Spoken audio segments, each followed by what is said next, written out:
everyone, welcome to Acres of Clay. Today is Butcher Day. It's the end of November and my meat birds are past due. Last week I was supposed to butcher them, but we had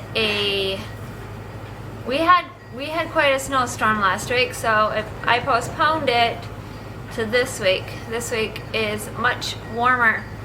It's a little bit above freezing, so what I've chose to do is set up my work area here in this area of our calf barn.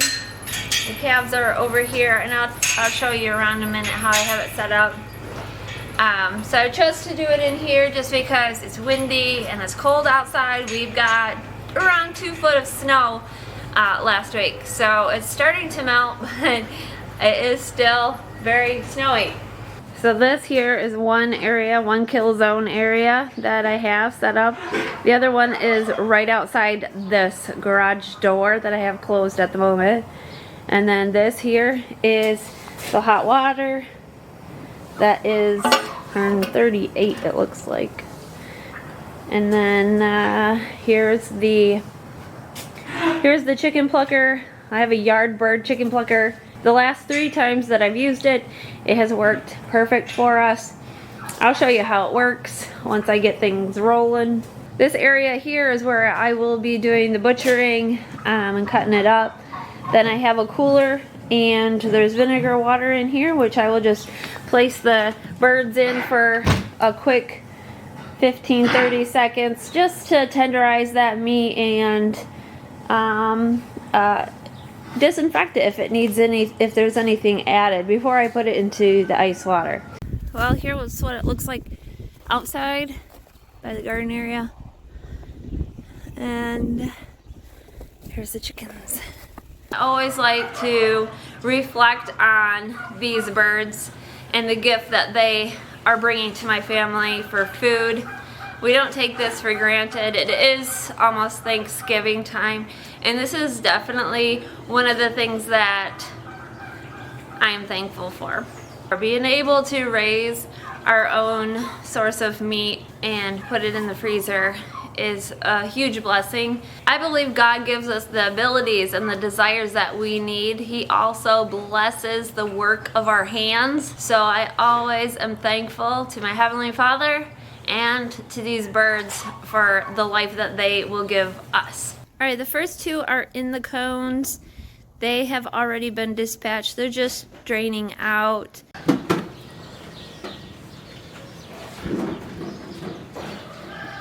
A bird. Sydney's helping me this morning. A little bit. You add one bird to the stew. To the stew. We stir it around for about 30 seconds.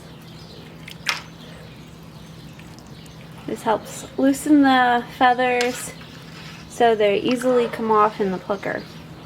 If we didn't do this, they wouldn't come off. Pretty close. Alright.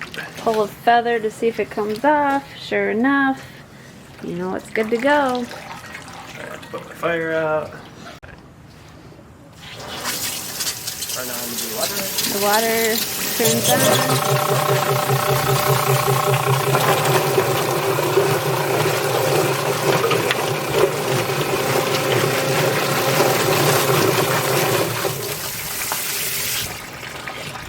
See how she did. And minus a couple butt feathers. Tail feathers. A few tail feathers. That's okay. They should pluck right out. I usually do all of them at once. And sometimes you get a pin feather here and there, but other than that, that's how easy the plucker is. The plucker has these fingers all throughout it, and this bottom spins, so it causes the chicken to roll and tumble around. And then up here, I don't know if you can see that there's a line here where I have the hose on and off, so it can spray water. You gotta spray water on the whole time.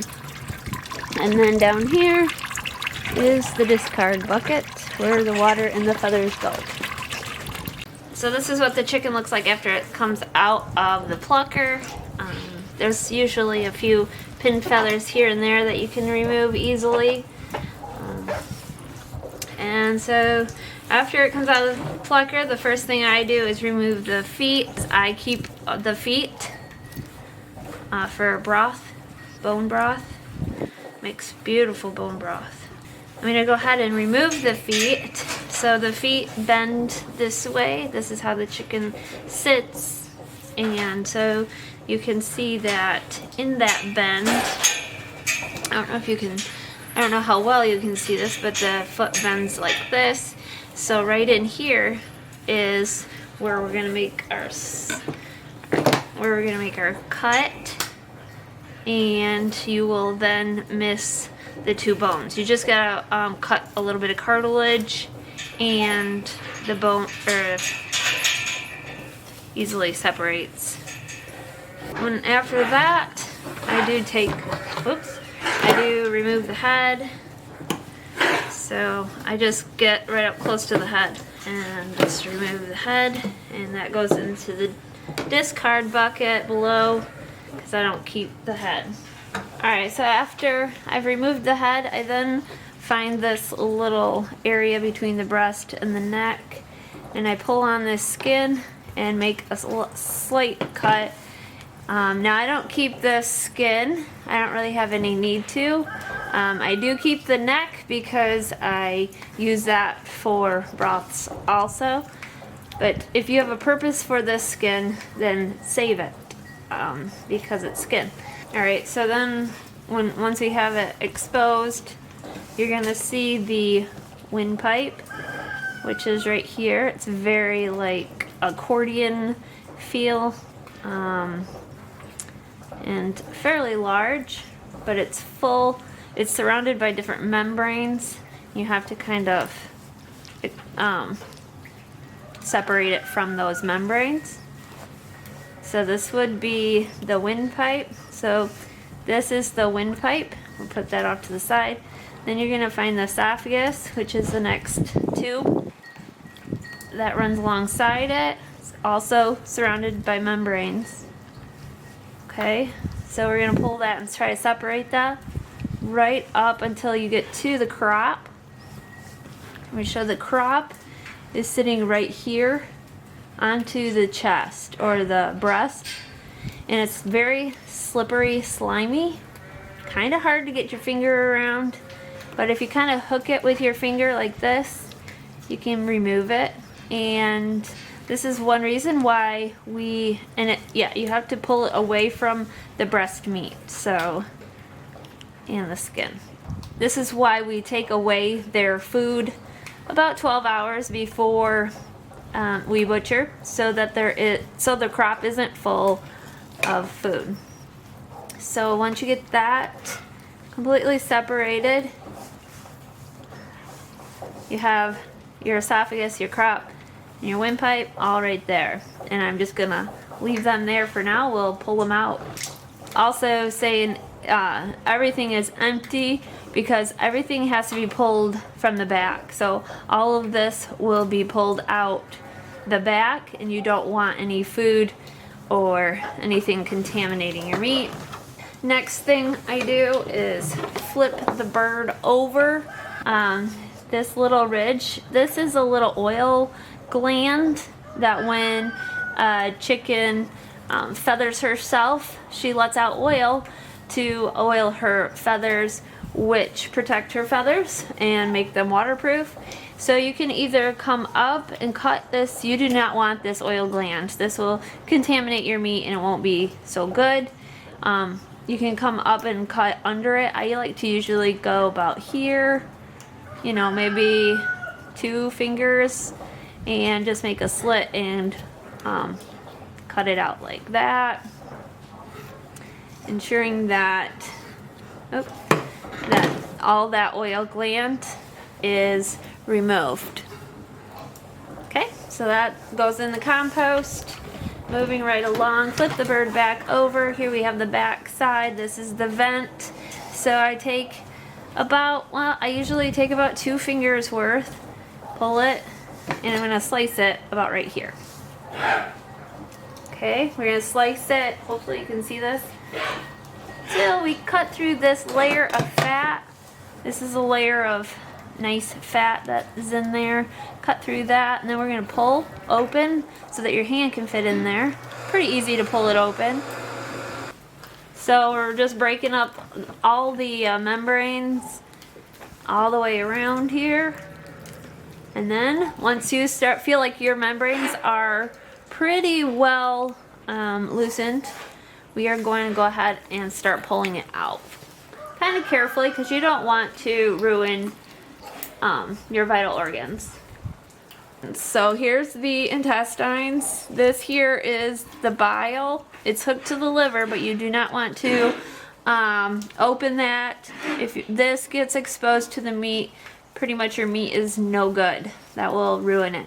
This is the liver. This here that has like cartilage all around it and fat. This is your gizzards. This is something that people will cut up and eat. People eat the liver. And there's the heart here's the heart. Separate the heart here.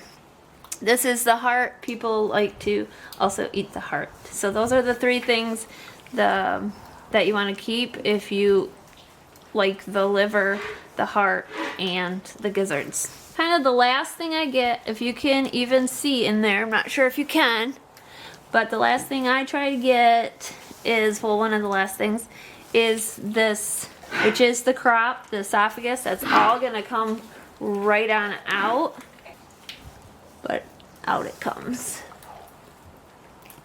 There we go. The next thing we need to get are the two lungs, which are kind of buried into the rib cage. So you kind of have to use your two fingers, is what I do, is the best way I can describe it, and go under them, kind of pull them up away from the rib cage. Hoping, they are delicate, so hopefully you can get them out without destroying them. There's one. And then second one. I know I can't show you what I'm doing. You gotta learn it by feel, really. Second one's right here. Whoop. Second one's right here. That's the lungs.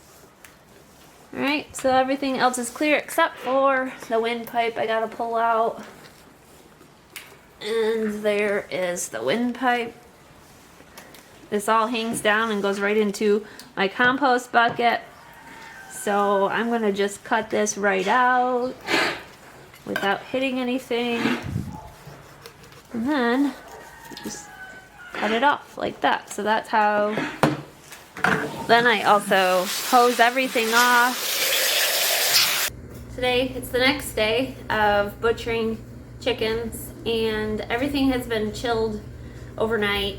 And today I'm going to work at packaging what I butchered yesterday. I still have 30 more chickens to butcher, but I need space in my refrigerator. The thing I will be doing is boiling chicken feet. I know that sounds really disgusting to some people, but I like making bone broth out of chicken feet. There is a lot of good vitamins, minerals in the bones of the chicken, especially the feet. The necks as well, so I keep the neck and I keep the feet, and I put them together in freezer bags and I vacuum seal them.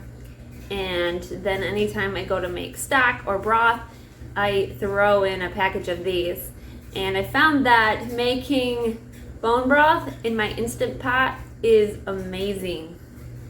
And I've even freeze dried some of the bone broth, and that's really great. And you can use that in so many ways.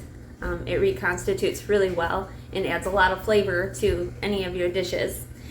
So what I have to do is boil these feet for a little bit to remove this yellow skin. Some people remove their toenails. I don't, because once you boil them, there's like a film right on the outside, and that peels right off. So you're left with the clean underneath part. So we're gonna do that first. I got my water to boil, and then we'll vacuum seal these, and then I will work at the bigger birds. I'm in the garage actually right now. This is where I have everything set up on my table.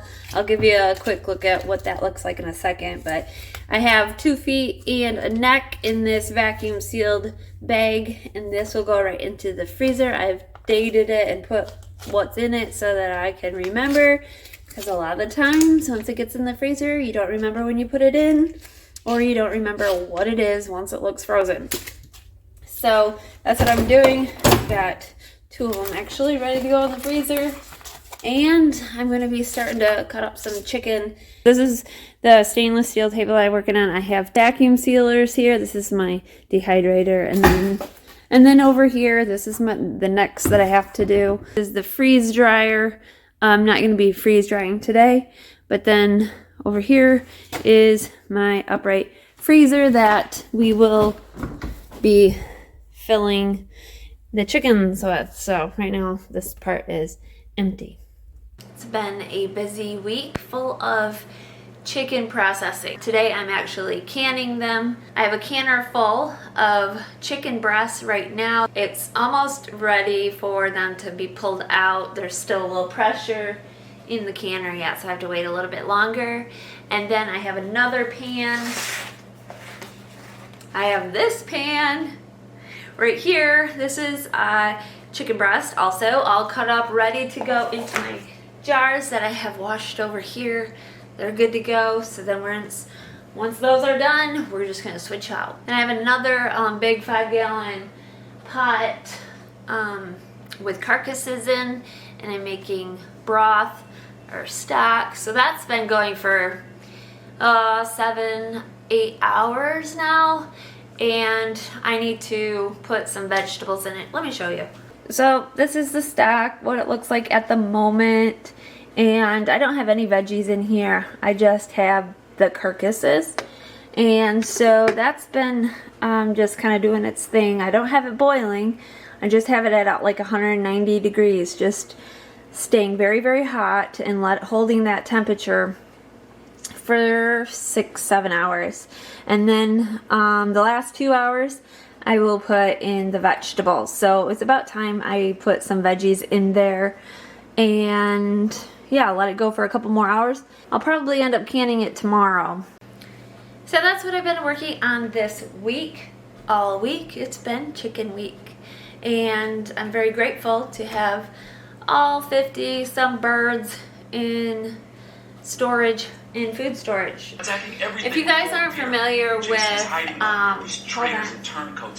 I like to listen to the Bible while I work, and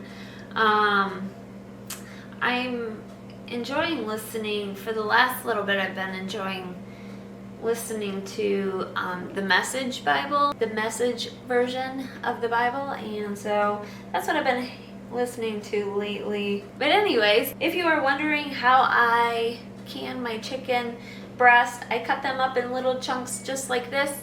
I fill my jars just like this, with leaving a 1-inch headspace, which is I don't know if you can see it on here, but this is the bottom of this rim is a 1-inch headspace. So just under that is where you fill it to. I don't add any seasoning to my chicken usually. I have before, but I find it best if I just can it without seasoning. I've been leaving it unseasoned just to make it more versatile, so you can use it for all kinds of recipes. I am filling this. I should have a funnel, but I don't, just because, I don't know. I'm just gonna wipe the rims off anyways. So go ahead and fill your jars up to that rim. That's it, all you have to do. And just wipe off the rim of this, put your lid on, put a band on it, don't over tighten it, and you don't add any liquid, nothing. It's just like this, and it's gonna go in the canner. All the juices, there's so much juice inside these breasts that it makes its own juice, and so you don't have to add anything else. You can, I know there's people that do, but I don't. And then when I go to use the chicken, a lot of times I use that juice as a broth or as flavoring if juice is needed. So just a little FYI there. Pack all your jars.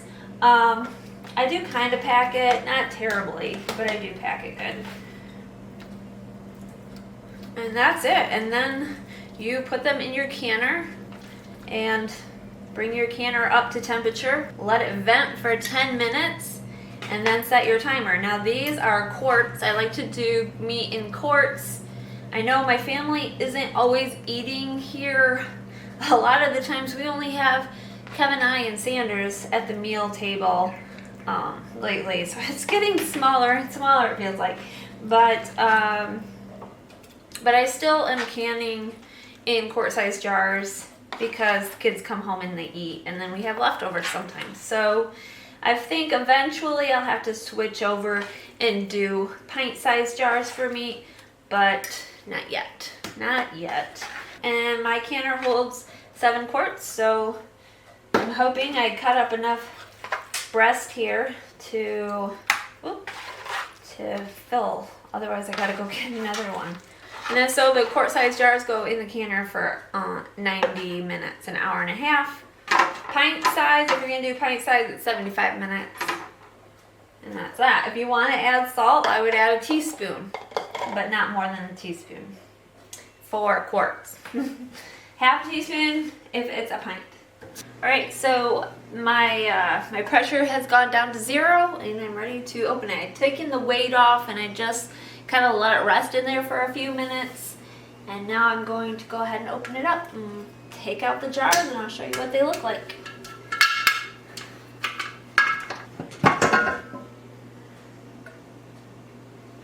If you have a pair of these are much needed when you're working with these hot jars. So, ooh, still boiling quite a bit, but this is what it looks like, all cooked, and you can see the juice line is right up to the top.